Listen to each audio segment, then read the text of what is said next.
আসসালামু আলাইকুম রহমতুল্লাহ। শুভ বিকাল। একটা ভিডিও করলাম নির্বাচনের আগের দিন, আগামীকাল 12 তারিখ।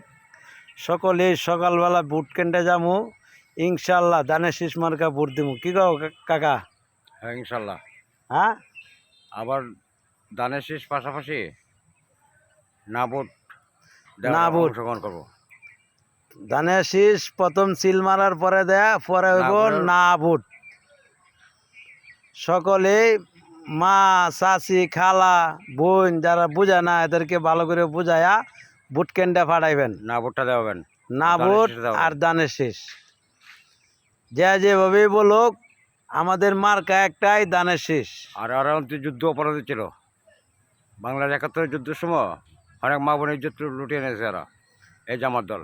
এই জামাত দল কারবার গরু আছে, কারবার বড় সার আছে, কারবার জন নারী আছে। এই জামাতের দলে দেখা দিছে এরা যুদ্ধ অপরাধী। বুঝতে পারছেন তো? এরা স্বাধীনের পক্ষে না, এখনো না, তখনও না।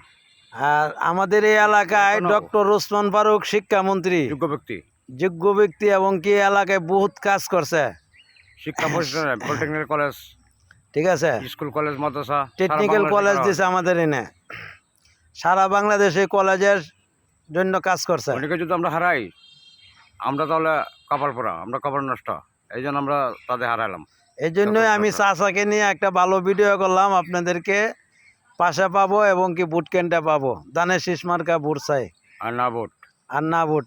রাখলাম আজকের জন্য এই নেই। আসসালামু আলাইকুম। আমরা চাই স্বাধীনের পক্ষে, 71-এর যা যুদ্ধ করছিলাম, যুদ্ধের পক্ষে, বীর মুক্তিযোদ্ধার বিনিময়ে, 7.5 কোটি মা বোনের ইজ্জতের বিনিময়ে আমরা পাইছিলাম বাংলাদেশ, বাংলা ভাষা।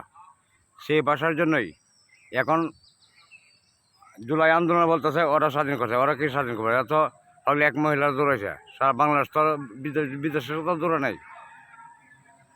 আমরা এই বলেই চাই 71-এর জায়গা দূর হয়ে যাও, দূর হয়ে যাও। হ্যাঁ, বাংলাদেশ জাতীয়তাবাদী দল, শহীদ জিয়া অমর হোক, খালেদা জিয়া অমর হোক।